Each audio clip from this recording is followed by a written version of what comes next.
Saris December 21 Samantha గారిచే గొప్ప ప్రారంభం. ప్రతి 10,000 రూపాయల కొనుగోలుపై ఒక గోల్డ్ కాయిన్ ఉచితం. మీరు మహానాయకుడు అని చెప్పేసి ఒక సినిమా చేశారు. అవును, అంటే ఇలా గాజులు కొట్టి రెండు చేశాను. కథానాయకుడు చేశాను, ఇంకోటి లక్ష్మీ ఎన్టీఆర్ చేశాను. రెండు చేశాను. రెండిట్లో అదే రోల్, రెండిట్లో వేరే రోల్స్. ఇందులో ఒక ఆవిడ ఇలా గాజులు కొట్టి అలా ఏదో సంథింగ్ గొడవ ఉంటుంది.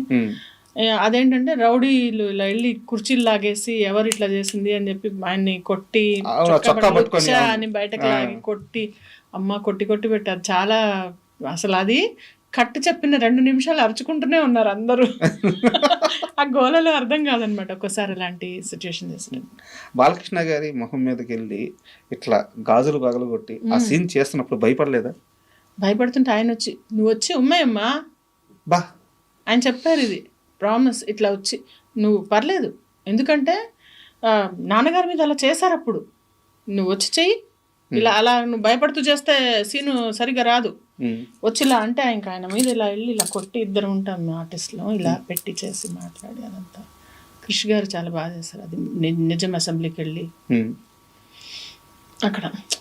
అక్కడ ఏంటంటే పెద్ద ఆర్టిస్ట్ ఉన్నారు, మాట్లాడతారు, అది వాళ్ళ మర్యాద.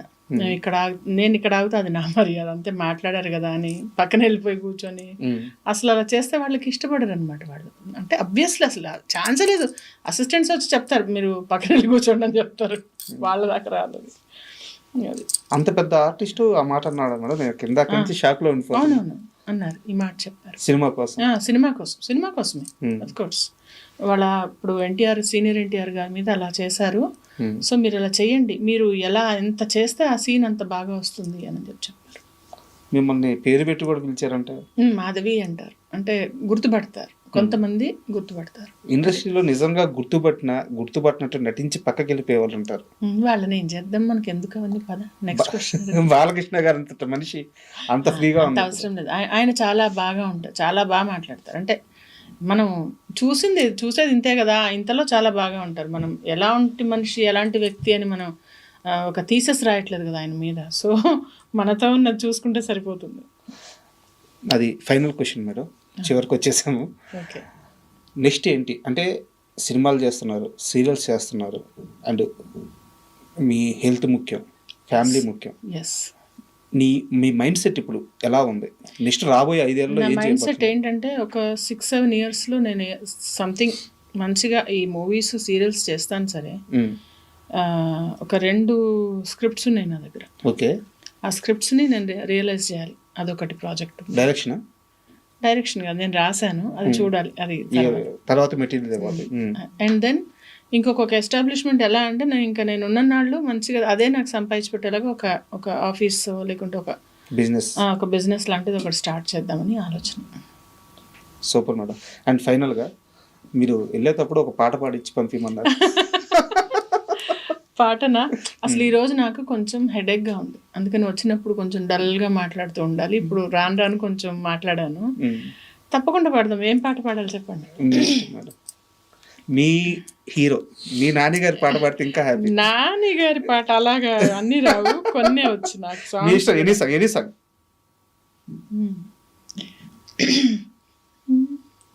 మనసా నువ్వుండే చోటే చెప్పమ్మా, మనసే నీకేదో చెప్పాలందమ్మా, నిన్న మొన్న ఈ వైనం నాలో లేదమ్మా, ఈరోజేదో ఆనందం చంపేస్తోందమ్మా, ఓ సోనా వెన్నెల సోనా నేనంతా నువ్వయ్యానా, నీ రూపు రేఖల్లోనా నేనుండిపోనా, మనసా నువ్వుండే చోటే చెప్పమ్మా, మనసే నీకేదో చెప్పాలందమ్మా, నిన్న మొన్న ఈ వైనం నాలో లేదమ్మా, నీ రోజేదో ఆనందం చంపేస్తోందమ్మా. Super madam. Acting, singing, drawing, motivation classes, ఏదో అలా ఖాళీగా ఉన్నప్పుడల్లా బుర్రలు తినకుండా ఇలాంటివి చేసుకుంటూ ఉంటే సరిపోలే, ఇంకోళ్ళని ఇబ్బంది పెట్టకుండా. Super madam. అంటే చాలా ఇంటర్వ్యూలు చేశాను కానీ నాకు ఏంటంటే ఇది నాకు ఇంటర్వ్యూ కాకుండా మీతో కన్వర్జేషన్ కావాలనుకుని కూర్చున్నాను. సో నా పర్సనల్గా నేను చాలా హ్యాపీ అండ్ ఇంటర్వ్యూకి ఒప్పుకున్నందుకు కూడా చాలా చాలా థ్యాంక్ యూ సో మచ్. ఈ రాబోయే 5 ఏళ్లలో లేదా ఫ్యూచర్లో మీరు ఏవైతే ప్లాన్స్ వేసుకున్నారో వాటన్నిటిలో కూడా మీరు సూపర్ సక్సెస్ అవ్వాలని అండ్ ముఖ్యంగా హెల్తీగా ఫ్యామిలీ పరంగా కానీ అన్ని విధాలుగా హ్యాపీగా ఉండాలని మనస్ఫూర్తిగా కోరుకుంటున్నాను. Thank you so much. Thank you.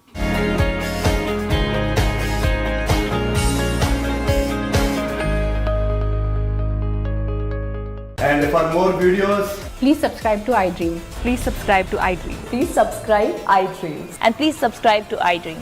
For more videos, subscribe to iDream. please like, share, and subscribe to the channel. Congratulations, iDream.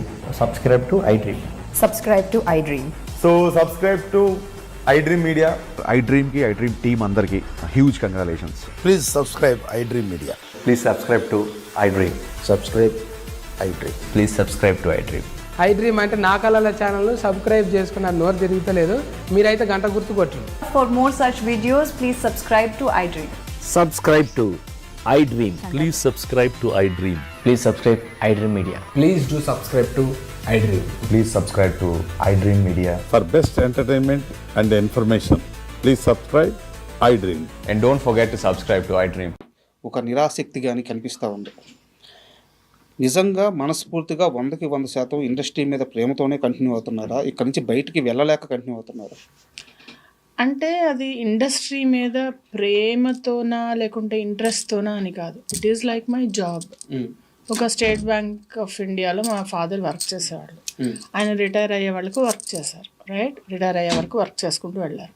ఇప్పుడు నేను కూడా ఇండస్ట్రీలో వచ్చాను. ఇక్కడి నుంచి బయటకు వెళ్ళి మళ్ళీ if I have to earn, నేను ఒక ట్రైనింగ్ వెళ్ళి మళ్ళీ స్టార్టింగ్ నుంచి నేను స్టార్ట్ చేయలేను. ఆల్రెడీ ఎక్స్పీరియన్స్ ఉంది, యాక్టింగ్ వచ్చు, బాగానే చేస్తాను, వస్తున్నాయి, రాకుండా ఏం లేవు అవకాశాలు.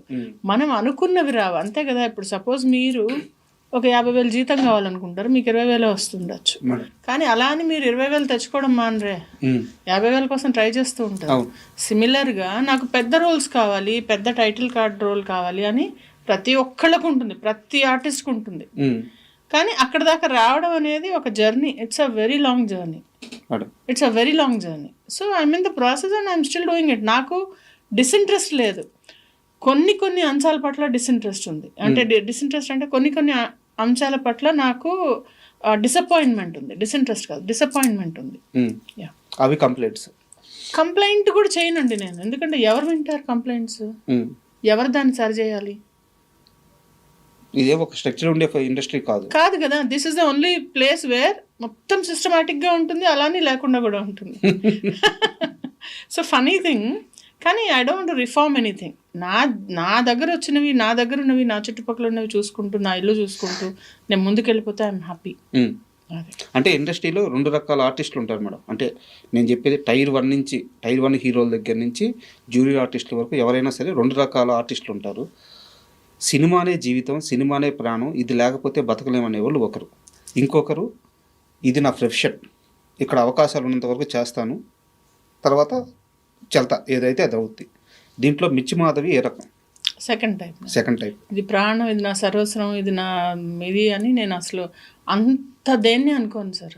నన్ను నేను తప్ప, నన్ను నేను చూసుకుంటూ, నా కుటుంబం చూసుకుంటూ ముందుకెళ్తూ, ఇది నడవడం కోసం ఒక ఉపాధి కల్పించుకొని ఇందులో మంచిగా ఇచ్చింది మంచిగా చేసుకుంటూ ముందుకెళ్తున్నాను తప్పితే నువ్వే నా సర్వస్వం అని దేన్ని అనుకున్నా అది నీ జోలికి రాదు. అది అమ్మాయి కానీ, అది జాబ్ కానీ, అది ఎవరైనా కానీ అది వెగటైపోతుంది. ఏది అంత నీకు మనసుకు హత్తేసుకోకూడదు. అది నేను అస్సలు చేయనది. ఎందుకంటే డిసప్పాయింట్మెంట్స్ వస్తాయి కాదా? అంతే కదా. ఇప్పుడు అంతే కదా. ఏదైనా నేను ఇల్లు కడుతున్నా, బ్రహ్మాండమైన ఇల్లు కట్టాలంటే డబ్బులు సరిపోవు. ఆ సరిపోయిన వాటిలో కట్టిన దానిలో డిసప్పాయింట్మెంట్. ఇంకా దాన్ని ప్రేమిస్తే తుడిచి అక్కడే ఉండి నేను అందులోనే ఉండలేను, బయటికి వెళ్తే ఏదో పాడైందని. అంటే నువ్వు ఎక్సెస్గా ఎప్పుడైతే అబ్జెస్ అవుతావో ఏ విషయం గురించి అయినా, ఇట్ డజంట్ హెల్ప్ యూ. అంటే ఇక్కడ నాది ఒక కంటిన్యూటీ క్వశ్చన్. ఇప్పుడు ఆర్టిస్టులు చాలా మంది ఉంటారు, అవకాశాలు లేక సూసైడ్ చేసుకుంటూ ఉంటారు. వాళ్ళందరూ ఇలా సినిమాని నుంచి ఎక్స్ట్రీమ్కి వెళ్ళిపోయి ఆలోచించిన వాళ్ళే కదా. అంతే కదా.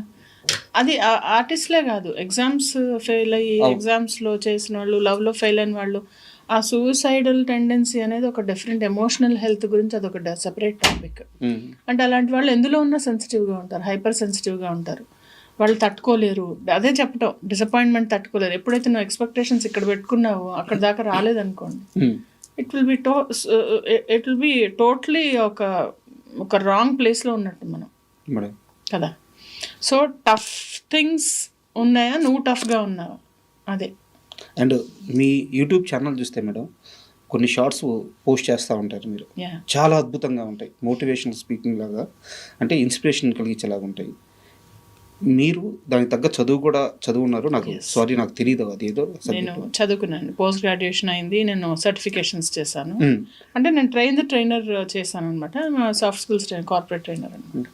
మీరు ఇండస్ట్రీలో మానసికంగా ఇబ్బంది పడతా కొంచెం లోలో ఉన్న వాళ్ళకి మీ మాటలతో హీల్ చేసిన వ్యక్తి ఎవరు? అలాంటి సందర్భం ఏదైనా జరిగింది? అంటే పర్టికులర్గా కాదు, డెఫినెట్లీ నేను ఏమన్నా ఉంటే చెప్తానమాట, అక్కడ హెల్ప్ చేస్తాను. ఒక పర్టికులర్ ఈ వ్యక్తి అని కాదు, అక్కడ ఏదైనా జరిగితే అంతలాగా హర్ట్ అవ్వకూడదు. వ్యక్తి పేరు వద్దు, నాకు పర్టికులర్ ఇన్సిడెంట్ ఏమైనా చెప్తారా? అదే ఒక ఆవిడ ఇట్లనే తనకి నిడివి రావట్లేదు, అంటే లెంత్ రావట్లేదు, రోల్ రావట్లేదు అని చెప్పి చాలా ఫీల్ అవుతుంటే నేను ఒకటే చెప్పా, ఇది పర్మనెంట్ కాదు, ఇది వచ్చినా కూడా ఒక నలుగురు, ఇప్పుడు 5 వేళ్ళు కలిపి ఇట్లా ఒక పిడికిలైనట్టు అందరూ కలిపి ఒక సీన్ అవుతుంది, మన ఒక్కళ్ళ మీద తీయరు కదా, అర్థం చేసుకో, వచ్చింది చేసుకుంటాడు, ఇది కాదా ఇంకోటి చేసుకోవాలి, అంతేగాని ప్రాసెస్లో హర్ట్ అవ్వద్దంట. నేను నువ్వు అర్థం చేసేసుకుంటే థాట్ ఏదైతే నువ్వు ప్రాసెస్లో నువ్వు హర్ట్ కాకుండా ఉంటే ఇట్ విల్ బి బెటర్ అని చెప్పాను. అంటే ఒక స్ట్రాంగ్ మెంటాలిటీ, యాజ్ ఎ ఉమెన్గా ఒక స్ట్రాంగ్ మెంటాలిటీ, సబ్జెక్ట్ మీద సరైన అవగాహన, సరైన అప్రోచ్, ఇంత క్లారిటీ మైండ్ ఎలా వచ్చిందంటే సిచ్యుయేషన్స్ తెచ్చాయి, నేర్పించింది. సిచ్యుయేషన్స్ నేర్పించాయి. చిన్నప్పుడు పెళ్లి కావటం, మంచి క్వశ్చన్ ఇది, చిన్నప్పుడు మ్యారేజ్ అవ్వటం, అర్థం కాకపోవటం, మనం ఇలా ఉంటే వాళ్ళు అలా ఉన్నారేంటి, లేకుంటే అదేంటి అనే క్వశ్చన్స్ చాలా వచ్చాయి నాకు at my early start of my career. జాబ్లో సడన్గా బాగున్న వాళ్ళు సడన్గా మనుషులు మారిపోయేవాళ్ళు, ఎలాగో ఉండేవి రిలేషన్షిప్స్. సో స్లోగా నేను అర్థం చేసుకుంటూ చూసుకుంటూ, ఓహో ఇది ఇలా ఉంటుందా తెలుసుకుంటూ అలా అర్థమైంది. 17 ఏళ్ల వయసులో పెళ్ళైంది కదా మేడం? 17.5. ఎలా హ్యాండిల్ చేశారు ఎర్లీ లైఫ్? మ్యారేజ్ తెలీదు, ఏం తెలియదు. అంటే మ్యారేజ్ అయినప్పుడు అసలు అనుకోకుండా జరిగింది, మంచి సంబంధం చేశారు. కొన్ని ఉంటాయి కదా, యూ విల్ అంటే మేక్ మిస్టేక్స్ అండ్ లర్న్. నాకు పెద్ద తెలిసేది కాదు, పని వచ్చేది కాదు. మా ఇంట్లో వాళ్ళు చాలా ఆర్థడాక్స్, చాలా క్లెన్లీనెస్ ఎక్కువ.